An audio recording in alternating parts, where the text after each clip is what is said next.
Pero did it work sa inyo, yung gantong bubble, yung gantong system? Kasi nung una parang ang weird, di ba? Lahat tayo naninibago, emotionally, naapektuhan tayo kasi away from families. But nagustuhan nyo ba yung ganitong sistema? Let's start with sa seniors muna. Kasi sila yung medyo, iba yung nakalakihan before eh. Jelly, Romnick, Chris? Ano bang tamang term? Tama naman yun eh. Bilang Veterans. gawin natin sa pinaka-senior. Okay. Peping. Sumalit ka. Hindi, si Chris yun. Turuan. Sige. Sige. Ako, as an actor, no, I personally like the lock-in. Okay. Kasi we get to become the characters. Walang bitawan. Bitawan. Kasi araw-araw yung trabaho eh.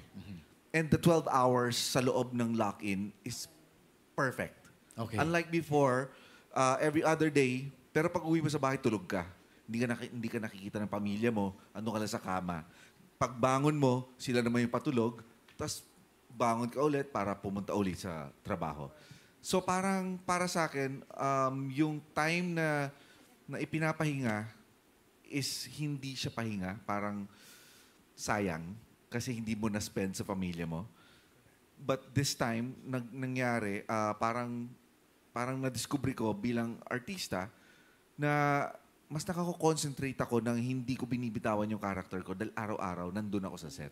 Mas effective siya.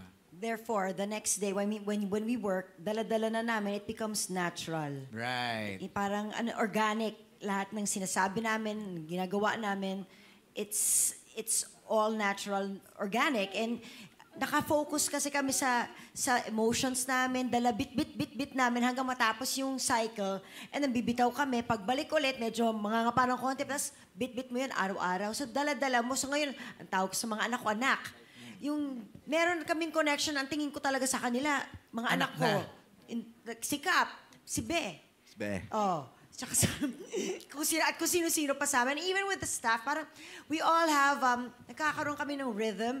Parang nagkakaroon ng tinginan equal, pa lang.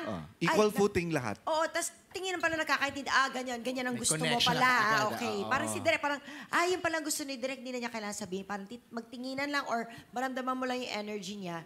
May imbibe mo na, and then somehow, nabibigay mo sa character mo. Right. Romnick? All of the above. Oo. Ganun nga. May pros and cons pareho eh, no? Siguro ang ayoko sa lock-in malayo ako sa pamilya ko. Tama. Diba? Pero ang kagandahan nga ng lock-in is bukod dun sa nakakatuto ka sa storya dahil araw-araw mong ginagawa kung tutusin maganda rin yung sistema na, yun nga, 12 hours kayo nagtatrabaho, nakakapagpahinga kayo ng maayos. And at the same time, hindi nyo nabibitawan yung flow ng storya. Hindi putol-putol eh. So, pati yung pagdala mo ng emotion ng character, may flow. Right. Hindi siya start-stop palagi.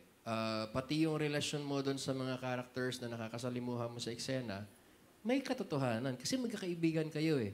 Kahit na kunyari, kami ni Tito Ron, magkaaway kami doon sa storya at the beginning, no? Kilala ko siya as a person. So, pagdating namin sa eksena, ang sarap din makipagbatuhan ng acting, di ba? Nagkasuportahan kayo ng automatically, na hindi niyo pinag-uusapan kasi meron kayo ugnayan talaga. Right. Hindi katulad nung araw, kahit na series yung ginagawa mo, ang dalang mo makasama at makasalimuha yung artista eh. Tsaka, walang nade-delay sa amin. Walang late sa amin. Walang late? Wala. Kasi Wala. isa pinanggagalingan namin eh, di ba? So, Right. ang dali i-control pati nung working environment. So, masaya. Nakakahiyaan pa kasi sabay kami umaalis. So, syempre, nakakahiya namang maghihintay sila sa kotse. Oh. Tama. Naubos yung boses.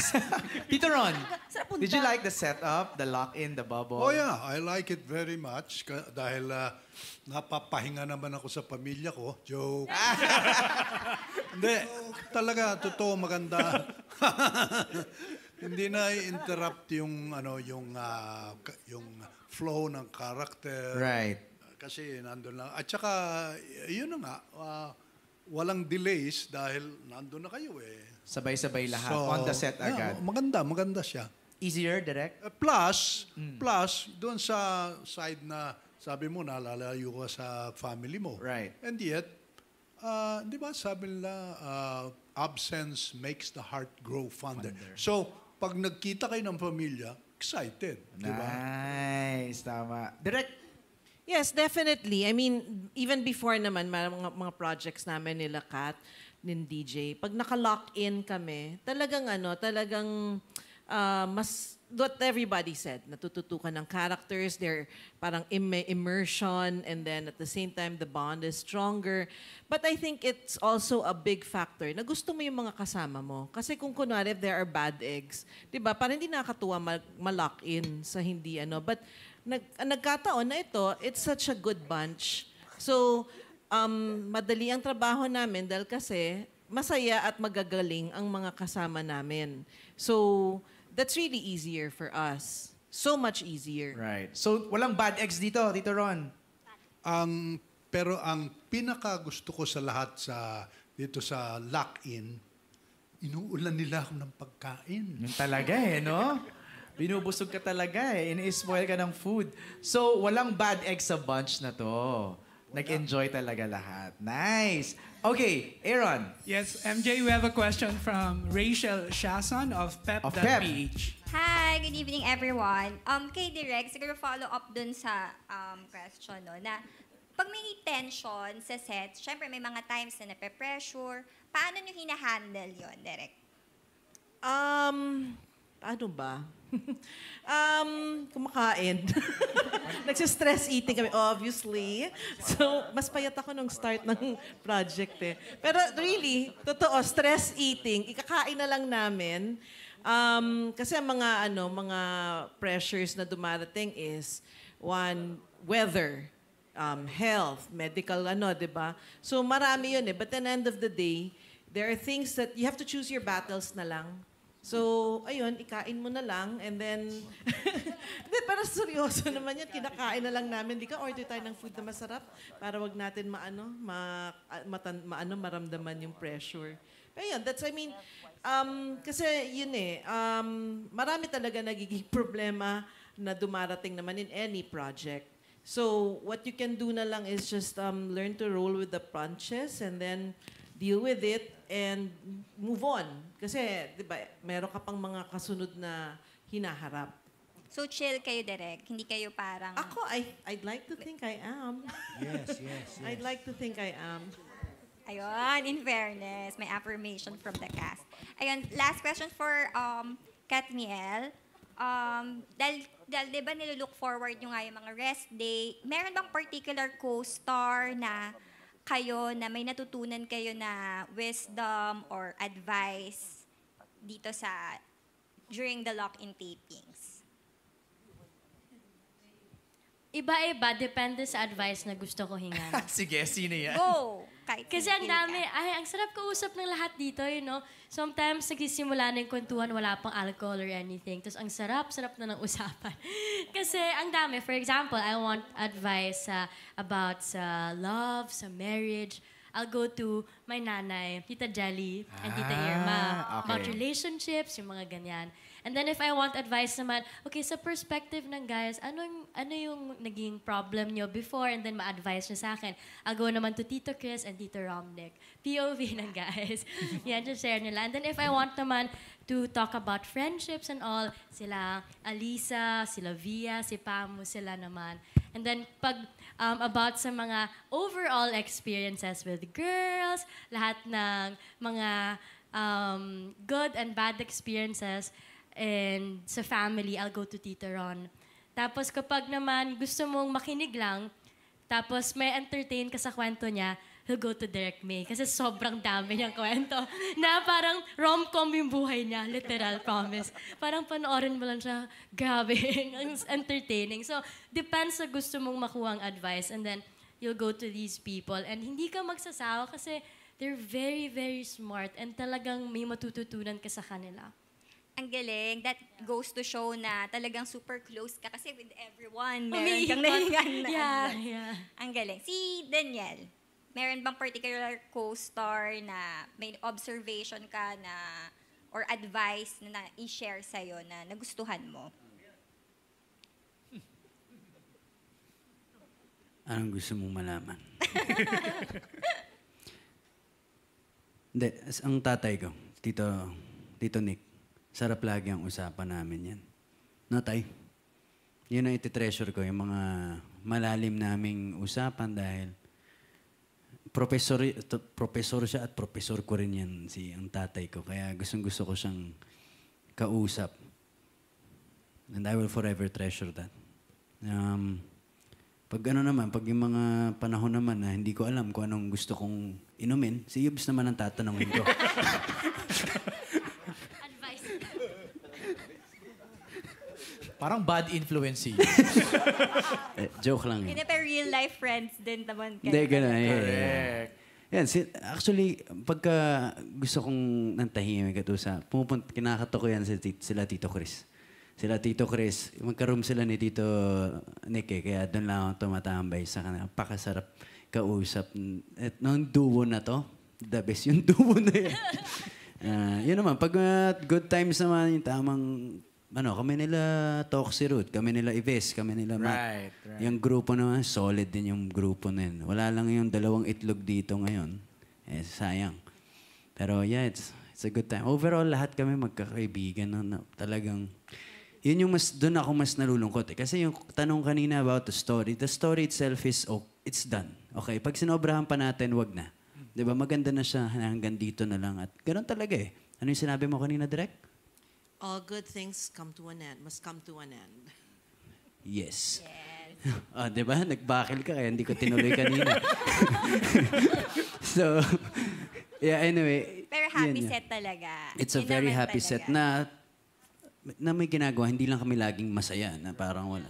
Andun yung professional kami, pero at the same time, nag-i-enjoy kami sa ginagawa namin. Yay! Congratulations! Sakyan ko na yan. Pink. Romnick, what did you discover kay Daniel? Kinukwento niya, madalas kayo lagi nagkukwentuhan. Ako, isa sa mga bagay na hinahangaan ko sa kanya is his desire to understand himself better and to be a better person for everyone around him. Kasi madalang yun sa mga tao sa trabahong to. Not to put anyone down. Right. Pero usually, ang nagiging concern ng tao sa trabahong to, paano ko ba mapapaganda yung karera ko? Siya hindi. Paano ko ba mapapabuti yung sarili ko bilang tao? Okay. Sa huli na yung karera. Ang importante sa kanya yung relasyon niya sa iba. And that is one thing that I admire in him and that I appreciate in him so much. Walang love advice na hiningi sa'yo? Wala. Ano yan? Mas pagiging tao. And I think it follows kasi na pagka naayos mo yung sarili mo as a person, mas makakapagmahal ka ng mas maayos. Tama. Diba? Tama. Chris? Ang gusto ko kay Daniel, kaya niyang lumalim pa. Tsaka gusto niya yon yung habang lumalalim yung usapan, mas engaged siya. Yun yung hangang-hanga ko dyan. Kasi parang wala siyang pinipiling tao sa set na kakaibiganin niya. Lahat kaibigan. Tsaka talagang he's a caring person. All right. Well, good job, DJ. Aaron. Yes, we have a question from Annalyn Husay of The Manila Bulletin. Hello, yes. Congratulations to the whole cast. My question is for Catherine and Daniel. So the success of Too Good to Be True has once again shown that you are today's most bankable and unbeatable love team. So can you share with us if you have a vision for your love team in the next 5 years? Will we see more of you in Netflix? And, you can also share if you have roles that you would like to play.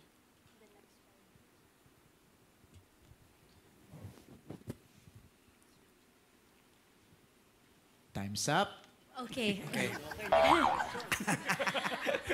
Okay, in the next 5 years. So, na ako nun? Oh my God, 31 years old na ako nun. That's still young, Yeah, Catherine. that's still young. But then, you have different priorities, 5 years from now, then 10 years from now, iba-iba. right. Of course, you want to do so many roles pa. Pero grabe, ang bilis talaga nangyayari lahat. The love team, Kathniel, will always be there naman talaga. But we don't wanna limit or parang box ourselves na hindi pwede si Deej gumawa ng ibang ganyan kasi dapat Kathniel lang parate. Grabe, 11 years na. So in the next 5 years, I can't wait to see Deej to do more films na na alam po na dami niyang na-envision. And kung may gagawin pa kami in the future, nandyan yan. But yung important siguro yung gusto din niya talagang gawin as Daniel. And ang hirap kasi ang dami na naming nagawa together and ang swerte lang siguro namin na yung fans namin, ina-allow nila kami to grow individually and as love team as well. But yan, like what I said kanina, ayaw namin ilimit yung isa't isa. And if he wants to do this project without me, that's okay. I won't feel bad. And kung may i-present sa amin na project namin together na hindi pa namin nagawa, why not, diba?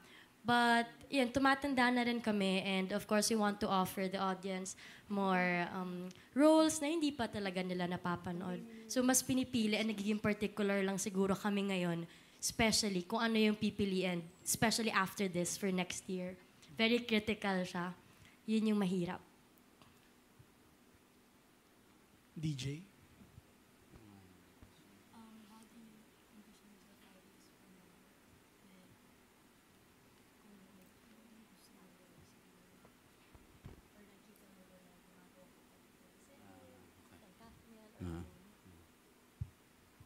Hello, madam.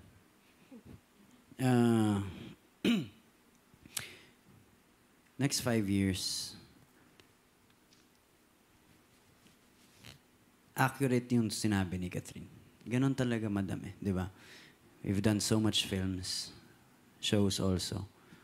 Siyempre, ayaw naman, tama rin yung sinabi ni Catherine na hindi kami dapat makahon masyado. Kasi nga, kagaya tulad din ng sinabi ni Direk May, marami pa kami pwedeng gawin. Diba? I'm just very thankful na ito tinanggap ng tao pa rin, itong show namin. It's not a joke. Diba? Paulit-ulit namin itong ginagawa. Pero talagang binibigyan lang namin talaga ng dedikasyon, diba? Na maiba pa rin to sa iba naming mga past na ginawang films. Pero at some point kasi aabot na rin tayo na gusto na rin natin gumawa naman ng ibang timple.